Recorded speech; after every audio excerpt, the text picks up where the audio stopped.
우리 하나님 말씀을 보도록 하겠습니다. 누가복음 20장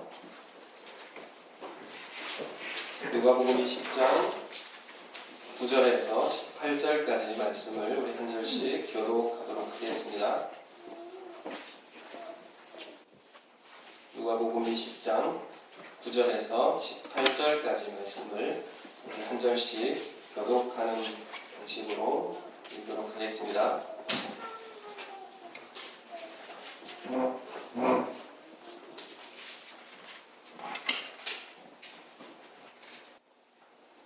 그가 또 이 비유로 백성에게 말씀하시기 시작하시니라. 한 사람이 포도원을 만들어 농부들에게 새로 주고 타국에 가서 오래 있다가 그날에 포도원 소출 얼마를 바치게 하려고 한 종류의 그에게 물리니 농부들이 종을 몹시 보고 거저보내었거늘 다시 다른 종을 보내니 그도 몹시 때리고 능욕하고 거저 보내었거늘 다시 세 번째 종을 보내니 이 종이 이상하게 하여 내쫓은지라.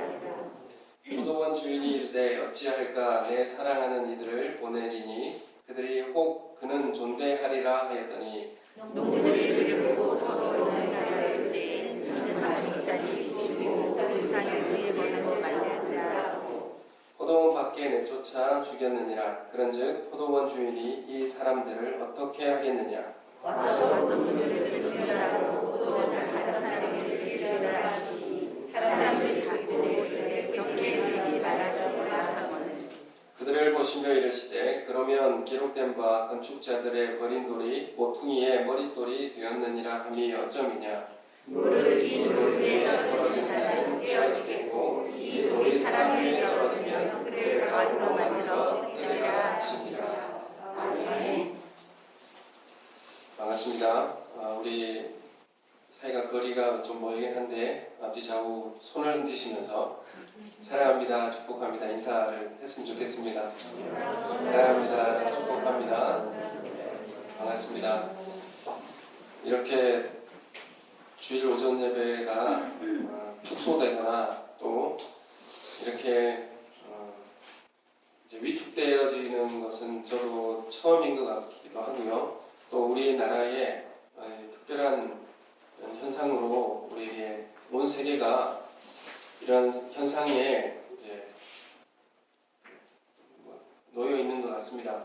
그래서 이런 기간에 우리가 더욱 말세의 징조가 더 뚜렷하게 나타나는 이 시대에 우리가 더 믿음을 굳건하게 하고 하나님 나라를 위해서 다시 새롭게 다짐하는 시간들이 되었으면 좋겠습니다.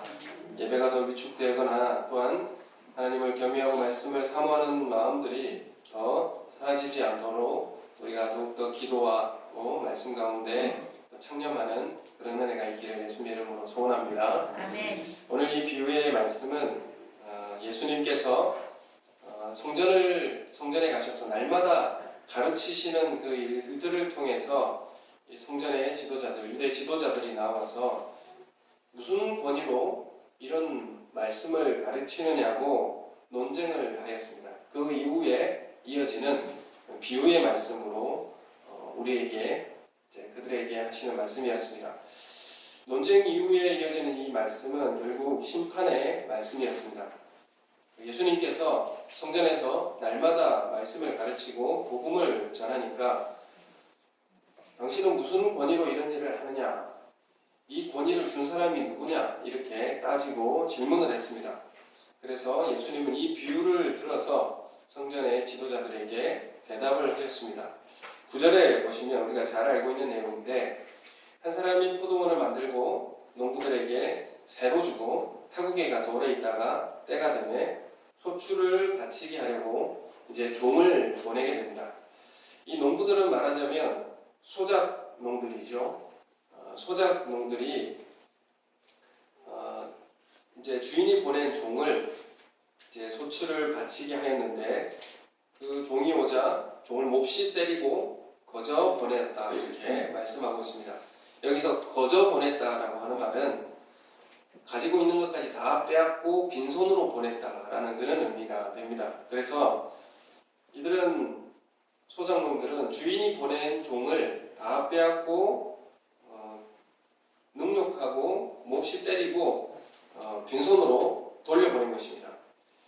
이 포도원 주인은 소출을 얻기 위해서 종을 보내는 과정을 10절에서 15절까지 여러 번에 걸쳐서 3명의 종을 각각 차례대로 보냅니다. 그런데 농부들은 보냄받은 종들을 3번 모두 때리고 능욕하고 상하게 합니다. 그들은 점점 더 주인의 보냄받은 종을 강하게 핍박했습니다.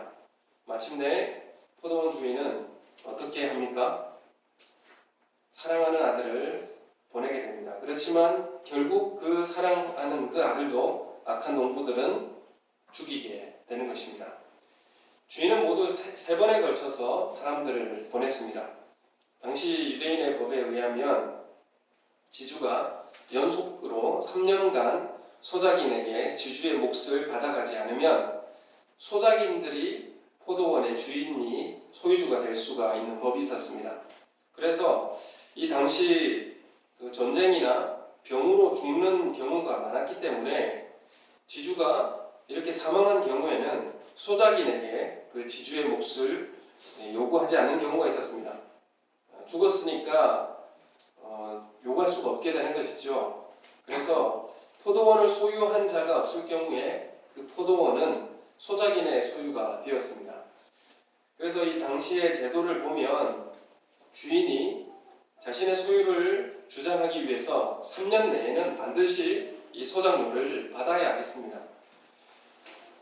이를 위해서 주인은 이 마태복음이나 마가복음을 이 내용들이 똑같이 등장하고 있는데 종합해서 보면 적어도 3명의 종을 보내었고 둘째 해에는 더 많은 종들을 보내고 마지막 해에는 그의 아들을 보내었을 것입니다. 그래서 3명의 종을 보낼 때 시간적 간격을 두고 이 세를 받기 위해서 보낸 것입니다. 13절에 보면 포도원 주인이 이르되 어찌할까 내 사랑하는 아들을 보내리니 이렇게 이제 주인이 고백하고 있는데 사실 이 내 사랑하는 아들 이렇게 쓰는 표현은 당시 사람들은 분명히 알아듣습니다. 어떻게 알아듣냐면 독자를 표현할 때 하나뿐인 아들을 표현할 때 내 사랑하는 아들 이렇게 표현을 합니다. 그래서 유대인들은 이 말이 무슨 말인지를 잘 알아들을 수 있습니다. 그래서 이 비유의 내용이 사실은 당시에 흔히 있었던 일이고 또 이러한 일에 대해 유대 지도자들은 너무나 잘 알고 있었습니다. 오늘 이 비유의 포도원 주인은 누구입니까? 하나님이시고 또 포도원은 누구입니까? 이스라엘이고 소작농은 누구입니까? 종교 지도자들. 그리고 종은 누구입니까? 하나님 보낸 선지자. 그리고 아들은 누구죠? 예수님을 뜻합니다. 그래서 이 비유가 지금 누구를 향하여서 말하고 있는지를 그들은 잘 알고 있었을 것입니다. 이 주인의 엄청난 인내심을 발휘하고 있었고 소장인들은 자신의 잘못을 뉘우치고 의무를 이행할 것을 주인은 기다리고 있었다는 것을 우리가 잘 알고 있습니다. 사실 3번 종을 보냈는데 의무를 다하지 않는 소작농들을 어떻게 하면 됩니까? 그것을 다 몰수하고 처벌하면 됩니다.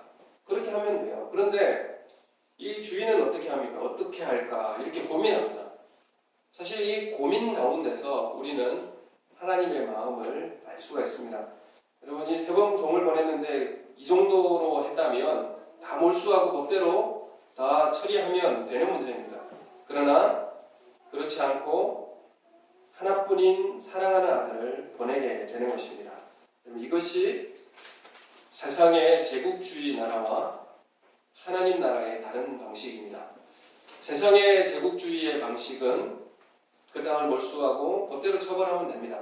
그러나 하나님 나라의 방식은 다릅니다. 당시 이스라엘 모든 백성들이 대부분 지주가 없었습니다. 있다고 하더라도 로마의 식민지 하에서 토지를 다 뺏기고 소작농을 살면서 세를 내고 살았습니다. 그래서 농민들은 항상 이 세금 감면 그리고 또 철폐를 요구하면서 소요 사태를 일으켰습니다. 경작지를 불태우고 황폐하게 만들려고 그렇게 시위를 했습니다. 이런 운동을 벌인 사람은 단순한 소장농들이 아니라 사실은 지역 유지나 종교 지도자들이었습니다. 다윗의 나라를 이룰 메시아를 기다리면서 정치적, 군사적 힘을 가진 왕을 바라고 추구하고 있었습니다.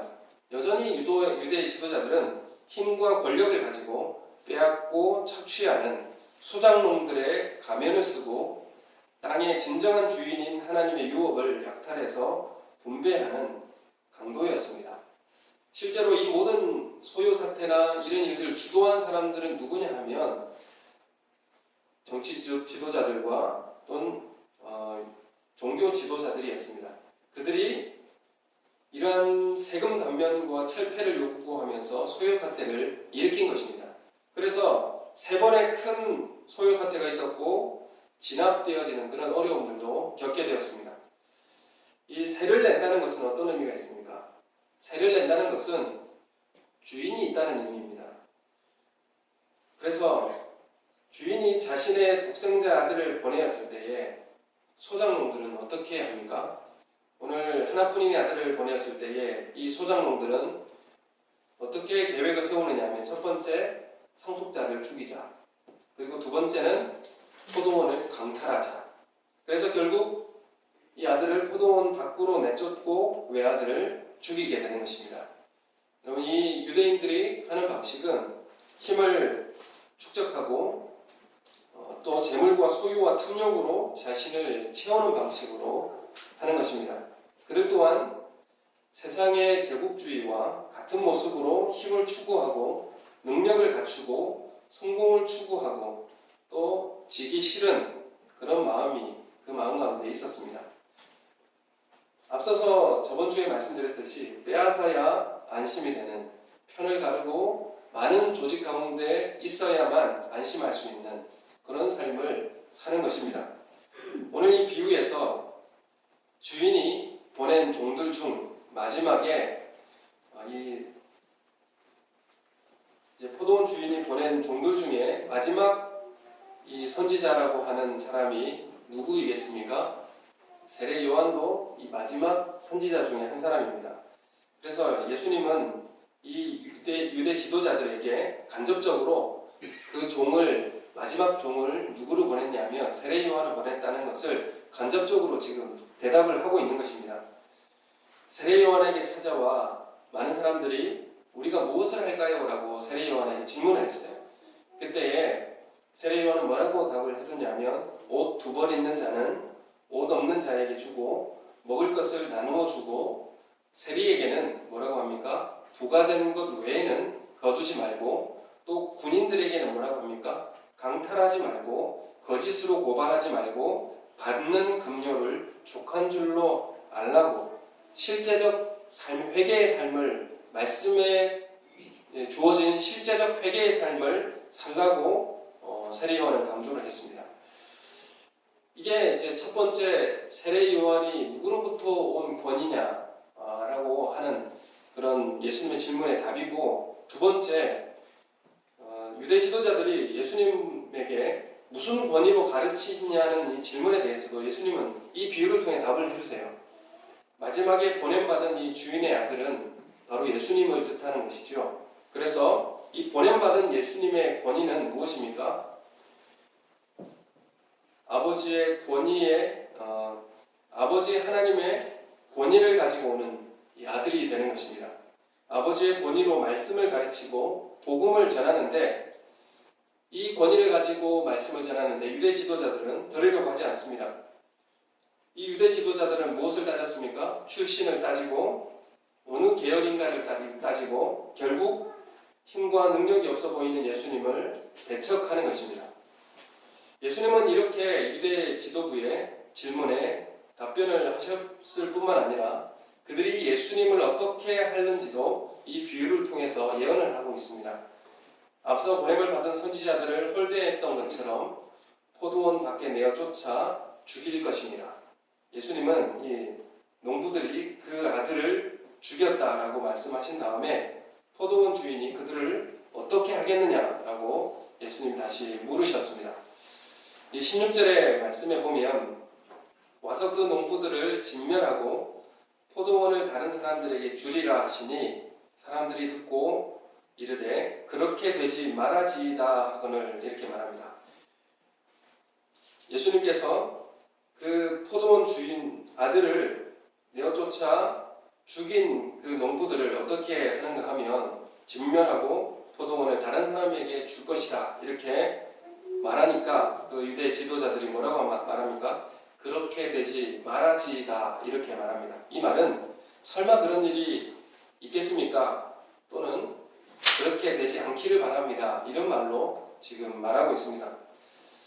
그래서 예수님은 이어서 심판의 메시지를 계속 말씀을 하고 있습니다. 17절 말씀을 통해서 보면 우리 17절 말씀 함께 읽겠습니다. 시작. 그들을 보시며 이르시되 그러면 기록된 바 건축자들의 버린 돌이 모퉁이의 머릿돌이 되었느니라 함이 어쩌니냐.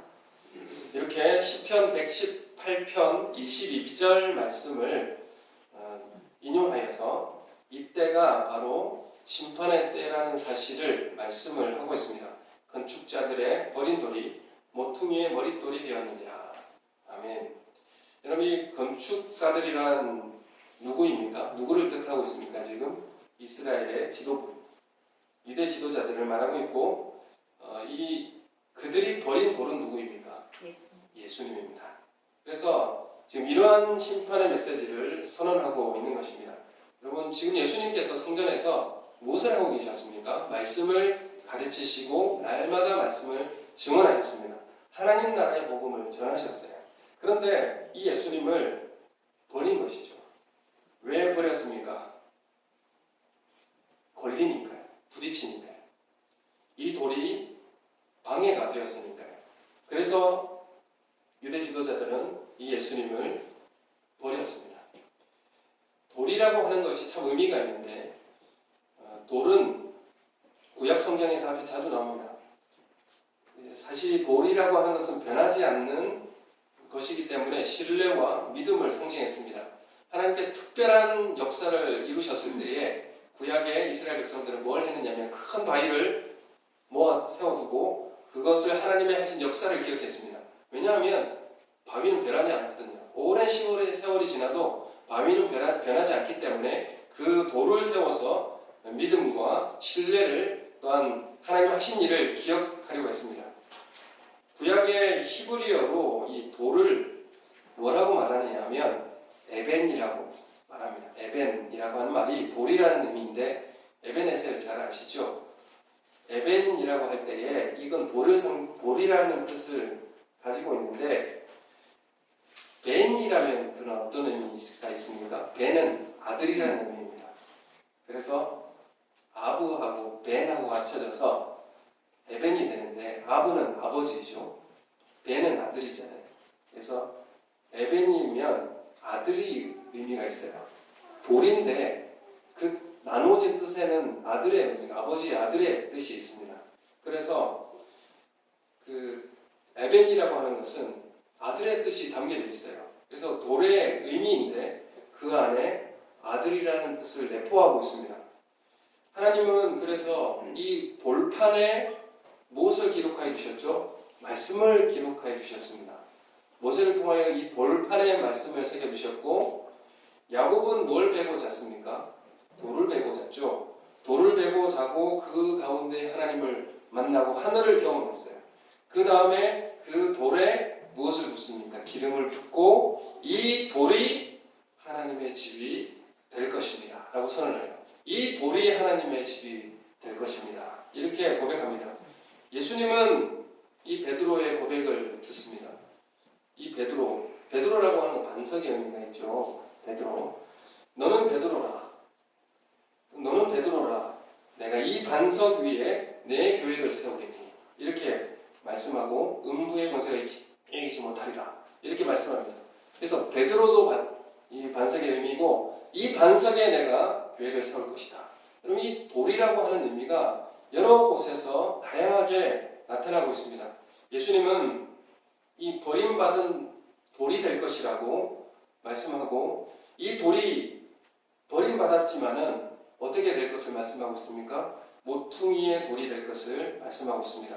예수님은 버려져서 새 집을 짓는 기초석이 될 것입니다. 이 새 집은 어떤 집입니까? 하나님 나라입니다. 하나님 나라의 새 집을 예수 그리스도를 통하여서 지을 것을 말씀하고 있습니다. 예수님을 표현할 때 이 돌을 말씀하고 있습니다. 다니엘서에 보면 뜨인 돌이 모든 세상 제국을 가루로 만드는 그런 예언의 말씀을 하고 있습니다. 여러분, 모퉁이 돌은 코너스톤이라고 하는 모퉁이 돌은 집을 지을 때 아주 기초를 놓는 돌입니다. 이 돌을 기초하여서 벽돌을 한 장씩 쌓아서 집을 짓게 되는 것입니다. 예수님은 이렇게 버림받고 죽으심으로 인하여서 하나님 나라의 기초를 쌓으신 거예요. 하나님 나라를 세우신 것입니다. 이렇게 예수님은 우리와 함께 한 집으로 지어지게 되는 것입니다. 이 하나님 나라는 이미 시작되었고 이미 우리에게 임하였습니다. 여러분, 우리가 하나님 나라, 말씀 가운데 임하시는 하나님 나라, 또 말씀의 순종함으로 임하는 하나님 나라를 경험하시는 우리 성도님들 되시길 소원합니다. 왜 유대 지도자들과 지금 하나님 나라를 지금 비교하면서 말씀하고 있는가? 여러분, 여전히 우리가 하나님 나라 말씀을 듣고 실천하고 한다고 하지만은 여전히 유대 지도자들과 같이 세상 방식과 세상의 제국주의적 방식으로 착취하고 힘을 추구하고 그 안에서 안정감을 누리려고 하는 그런 모습들은 하나님 나라와 정반대의 모습을 달리고 있다는 것을 말씀하고 있습니다. 결국 그 나라들은 어떻게 될 것입니까?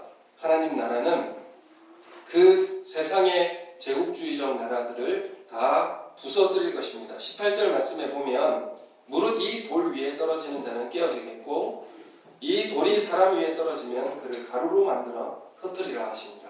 아멘. 여러분, 세상 제국주의적 나라, 제국주의가 어떤 시스템입니까? 시스템적으로 착취하고 빼앗는 것을 가지는 나라이죠. 그런 삶은 이 세상 방식입니다. 여러분, 우리는 자원이 없기 때문에 빼앗고 착취하여서만이 우리는 자원을 누릴 수 있는 것이죠. 그러나 하나님 나라는 어떻습니까? 하나님으로부터, 예수 그리스도로부터 주어지는 자원, 무한한 자원을 공급받고 살아가는 삶이 하나님 나라의 백성의 삶입니다. 그래서 빼앗지 않고 그래서 힘을 추구하지 않는 것입니다. 예수님은 어떻게 하나님 나라의 기초를 세우셨습니까? 버려지고 죽으심으로 이 하나님 나라의 기초를 삼으셨습니다. 우리도 그 하나님 나라의 기초에 세워져가는 삶이라고 한다면 한 장 한 장 우리가 그 하나님 나라를 세워져가는 새 집을 짓는 그런 모습으로 산다는 것은 어떤 의미가 있습니까?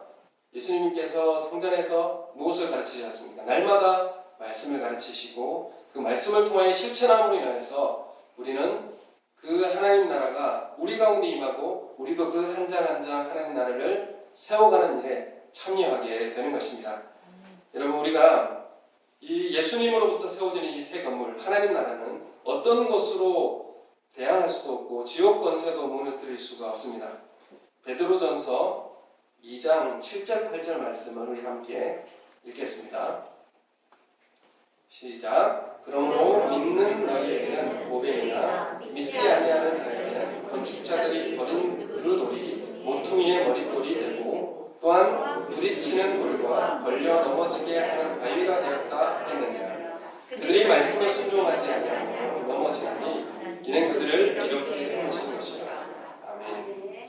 여러분, 이 돌이 여러분에게는 보배로 다가오십니까? 아니면 부딪히는 돌과 걸려 넘어지는 그런 바위가 되었습니까? 여러분, 우리 주님이 우리에게 하시는 말씀이 우리에게 가장 소중한 보배의 말씀이 되시길 소원합니다. 아멘. 여러분, 그래서 그 말씀이 우리에게 주어질 때에 우리 삶으로 실천할 수 있는 그런 말씀이 말씀되게 사라지는 그런 은혜가 있기를 소원합니다. 아멘. 예수님은 돌로 비유되면서 그 돌에 말씀도 새겨주셨고 그 돌을 통하여서 하나님의 집이라고 하는 베델이라고 하는 그런 의미도 부어주셨습니다. 여러분, 그 돌이 마지막 심판을 하실 것입니다. 여러분, 이 돌을 보배로 받아들이시는 우리 성도님들 되시길 소원합니다. 아멘. 하나님, 주님이 우리에게 주신 말씀이 걸림돌이 되지 않기를 원합니다. 사도 베드로는 예수님과 함께 지어져가는 이 하나님 나라의 왕 같은 제사장, 지금 베드로전서 2장 9절 이하에 보면 왕 같은 제사장이라 하면서 인간의 모든 제도를 순종하고, 그러니까 하나님 나라로 지어져가는 삶의 모습이 어떤 삶인지를 가르쳐주고 있습니다. 그것이 계속 이하에, 베드로전서 2장 이하에 계속 요약해서 말씀을 드리면, 인간의 모든 제도를 순종하고 총독에게 순종하고 선행으로 무식한 말을 막고, 자유가 있으나, 우리에게 여전히 자유가 있으나 그 자유로 악을 가리는 데 쓰지 말고 하나님의 종과 같이 하고 왕을 존대하고, 2장 18절에는 사환들아 범사에 두려워함으로 주인들에게 순종하되 선하고 관용하는 자들에게만 아니라 또한 까다로운 자들에게도 그리하라. 부당하게 권한을 받아도 하나님을 생각함으로 슬픔을 참으면 이는 아름답다. 이렇게 고백합니다. 하나님 나라의 삶을 살아가는 사람들의 실제적 모습입니다. 말씀이 실제화되고 삶이 될 때 주님과 같이 지어지는 삶을 살게 되어지고 하나님 나라에 참여하게 되는 것입니다. 여러분 시간 나면 베드로전서 2장 이하의 말씀을 자세히 3절 25절의 말씀에 보면, 베드로전서 2장 23절 25절 23절에서 25절까지 말씀에 보면, 욕을 당하시되 맞대어 욕하지 않으시고 고난을 당하시되 위협하지 아니하시고 오직 공의로 심판하시는 이에게 부탁하시며 친히 나무에 달려 그 몸으로 우리 죄를 담당하셨으니 이는 우리로 죄에 대하여 죽고 의에 대하여 살게 하려 하심이라. 그가 채찍에 맞음으로 너희는 나음을 얻었나니 너희가 전에는 양과 같이 길을 잃었더니 이제는 너희 영혼의 목자와 감독 되신 이에게 돌아왔느니라. 아멘. 여러분 하나님 나라를 어떻게 세우셨습니까? 욕을 당하되 맞대어 욕하지 않고 고난을 당하되 위협하지 않고 오직 공의로 심판하시는 하나님께 맡겨드리며 자신을 내어준 사랑으로 우리를 다시 하나님의 자녀, 하나님 나라의 백성으로 모아주셨습니다. 여러분 하나님 나라의 방식으로 살아가는 것, 여러분 하나님 나라에 참여하는 것은 무엇입니까? 예수님께서 우리에게 말씀하신 제자가 되는 삶, 자기를 부인하고 예수님을 따라가는 삶, 여러분 철저히 하나님의 말씀에 순종하는 그런 삶을 살아가시기를 소원합니다. 아멘. 여러분 혹시나 주님의 말씀이 여러분들에게 걸림돌이 되는 건 없습니까? 여러분 그 말씀이 너무나 이해하기 힘들어서 이건 도저히 할 수가 없다라고 우리에게 그렇게 걸림돌로 다가와 있는 것은 없습니까? 여러분 예수님이 살과 피를 우리에게 주셨던 것처럼 우리도 우리를 다른 사람들을 위하여서 내어주라고, 모든 것을 내어주신 주님과 함께 우리도 그들을 위하여서 내어주라고 주님 우리에게 말씀하고 있습니다. 이 말이 너무나 힘들고 이 말이 너무나 이해되지 못하여서 우리의 걸림돌이 되지 않기를 소원합니다. 아멘. 그래서 정말 예수님이 하나님 나라의 기초석을 만들어서 우리도 그 한 장의 벽돌이 되어서 그 하나님 나라를 세워가듯이 우리도 그 하나님 말씀에 순종하여서 하나님 나라를 완성해 나아가는 우리 성도님들 되시길 소원합니다. 아멘. 여러분 이것이 하나님 나라의 백성이 실제로 살아가는 삶의 모습입니다. 여러분은 하나님 나라를 경험하고 확인하고 살아가고 계십니까? 확인하기 위해서는 여러분 본인보다 힘보다 능력보다 재미보다 더 중요한 가치를 지닌 이 보배를 발견하는 것입니다. 하나님 말씀 가운데 녹아져 있는 하나님 나라의 가치를 발견하는 거예요. 이 보배를 발견하는 것입니다. 내가 가진 것으로 하나님의 이름을 높이고 이웃을 사랑하고 낮아지는 것으로 내 삶을 내어주는 것으로 가치를 삼을 때 그곳에 하나님의 영광이 드러나면 그곳에 하나님의 나라가 임하십니다. 하나님께서 임재하십니다. 하나님의 영향력과 가치와 사랑과 눈물이 있는 그곳이 하나님의 나라입니다. 여러분 우리가 있는 그곳에 하나님 나라가 임하는 곳이 되어지기를 소원하고 그 하나님 나라가 되어지기를 만들어내는 우리 성도님 되시기를 소원합니다. 여러분 하나님 나라는 죽고 하나님 나라에 가는 게 아니에요. 생명을 끊어져서 하나님 나라에 가는 것이 아닙니다. 이 세상에서 하나님을 경험하고 이 세상에서 하나님 나라에 참여하는 삶을 살고 죽음을 통하여서 영원한 하나님 나라에 들어가는 것입니다. 아멘. 그래서 우리가 가는 곳마다 하나님 나라입니다.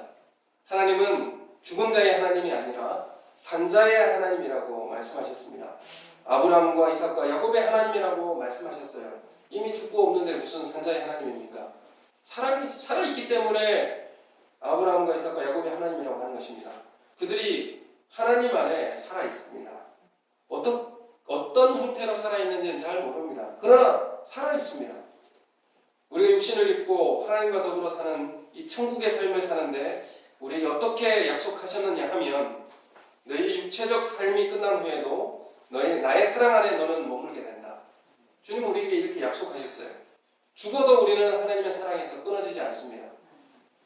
죽어서 천국 가는 것이 하나님 나라가 전부가 아닙니다. 예수님의 말씀 중에서 이 땅에서 살 때 주어진 말씀, 이 땅에서 살아갈 때 어떻게 살아가야 하는지 주어지는 말씀과 사후세계에 대한 말씀 중에서 어떤 말씀이 더 많습니까? 이 땅에서 살아가기 위한 말씀이 훨씬 더 많이 있습니다. 살아있을 때 여기서 하나님을 체험하고 기쁘게 살아가는 하나님 나라의 잔치와 같은 삶을 살 수 있다고 말씀하시는 거예요. 여러분 죽어서 하나님 나라 가는 게 중요한 문제가 아니라 주님은 이 땅에 살아갈 때 어떻게 살아가야 할지, 이 땅에서 어떻게 하나님 나라를 경험하고 체험하고 기쁘게 살아야 할지를 더 많이 말씀하고 있어요. 그래서 우리가 살아있는 이때가 너무나 중요한 때라는 것을 말씀하고 있는 것입니다. 여러분 우리가 어떻게 살고 어떻게 행동하고 어떻게 실천하는 건가, 이것이 너무나 중요한 삶이 바로 내가 생명을 가지고 육신을 가지고 이 땅에 살아가는 삶의 모습이라는 것입니다. 여러분 우리가 말씀의 권위를 우리가 존중하지 않으면 우리는 세상적 가치와 방식으로 다시 살아갈 수밖에 없게 됩니다. 연세대 학부 대학 교수이자 신학자 김학철 목사는 이렇게 말합니다. 우리의 삶을 정리하는 시간이 왔을 때 우리에게 무엇이 남겠습니까? 우리가 우리 삶의 마지막이 왔을 때에 우리는 무엇이 남아있겠습니까? 주님 앞에 무엇을 가져갈 수 있겠습니까? 남겨놓은 큰 건물을 남겨두겠습니까? 돈을 많이 남겨두겠습니까? 거대한 어떤 저작물, 그런 것들을 남겨두겠습니까? 이런 건 다 잊혀지고 없어집니다. 여러분, 우리가 영원토록 남는 것은 무엇일까요? 그것은 하나님의 말씀에 헌신했던 작은 충성들, 하나님의 말씀에 가치를 깨닫고 작은 것이라도 헌신했던 그 충성됨이 하나님 앞에 남을 것입니다. 그것 가지고 하나님 앞에 서게 될 것입니다. 그럼 이 땅에 가지고 있는 거대한 성공한 것, 여러분 거대한 어떤 건물을 만들고 많은 사람들을 부리고 또 많은 사람들을 가졌다는 그런 것을 가지고 주님 앞에 서지 못할 것입니다. 다 사라집니다. 그건 다 사라집니다. 우리가 영원토록 주님 앞에 설 때에 우리에게 남는 것은 하나님의 말씀에 작은 것 그 하나의 가치를 가지고 순종하였던 헌신, 작은 것 하나의 가치를, 말씀의 가치를 깊이 깨달아서 충성했던 것, 그것을 가지고 주님 앞에 서게 될 것입니다. 여러분, 이 작은 가치들이 남아서 구슬을 꿰어서 이런 보석이 되어지는 귀한 은혜가 우리 가운데 있기를 소원합니다. 여러분, 이 소장농들은 주님의 것을 자신 것처럼 그렇게 여기고 살았고 빼앗았습니다. 착취했습니다. 여러분 우리는 주님의 것을 우리 것처럼 여기면서 살고 있는 것은 아닙니까? 우리에게 맡기셨는데 이건 내 것처럼 그렇게 여기고 빼앗고 착취하고 소유하려고 그렇게 살아가는 것은 아닙니까? 여러 선지자를 종들을 보낸 것처럼 지금도 우리에게 말씀을 주시고 여러 가지 방면으로 우리에게 말씀하고 계십니다. 그렇지만 여전히 우리에게서 하나님의 말씀에 순종하고 또 하나님 나라에 참여하고 기다리시고 인내하시는 이 하나님 아버지의 사랑을 오늘 말씀을 통해서 확인하게 됩니다. 하나님은 기다리시고 또한 우리를 여전히 사랑하시고 살려내시는 주님의 사랑이 경험케 되어지는 귀한 은혜가 주일 아침에 또한 3.1절 아침을 맞이하는 우리에게 함께하기를 예수님의 이름으로 축원합니다. 우리 함께 기도하겠습니다. 하나님, 우리가 하나님의 말씀의 가치에 충성하고 헌신하여서 하나님 나라의 집을 지어가는 그런 삶을 살게 해주시고 하나님 나라의 기쁨에 참여하는 삶을 살게 하여 주시옵소서. 우리 다 같이 함께 한 목소리로 기도하겠습니다. 하나님 아버지, 하나님 우리가 회개하고 하나님 우리에게 맡겨주신 것이 우리의 것이냐 소유하고 자취하고 그냥 이런 일들을 여전히 감당하고 있는 우리 하나님의 신령들을 기다려주시고 사랑으로 품어주셔서 생명을 주시는 주님 앞에 나아가게 됩니다. 하나님 아버지 우리를 불쌍히 여겨주시고 주의 말씀을 듣게 해주시고 하나님의 말씀을 가치를 깨달아서 보배로운 말씀이 우리 삶 속에 실천되어지고 실현되어져서 하나님 나라에 깊이 참여하는 삶을 살게 되어 주시옵소서. 하나님 말씀이 우리 가운데 들려져서 하나님 말씀을 순종하고 헌신하고 충성되게 살아가는 것이 우리에게 작은 가치로 하나님 앞에 남아있게 하여 주시옵고 하나님 나라 우리의 삶에 가져오고 우리가 가는 곳마다 하나님 나라가 임하고 하나님 나라 역사가 우리 가운데 드리워지는 큰 은혜가 우리 가운데 있게 하여 소원합니다. 하나님 가정에서 드리는 예배나 또한 교회에서 함께 드리는 예배나 하나님께서 그 예배를 받아주시옵고 그 은혜가 하나님 나라를 위해서 헌신케 되어지는 보배로운 향기로서 드려질 수 있도록 역사하여 주시옵소서. 감사를 드리며 예수님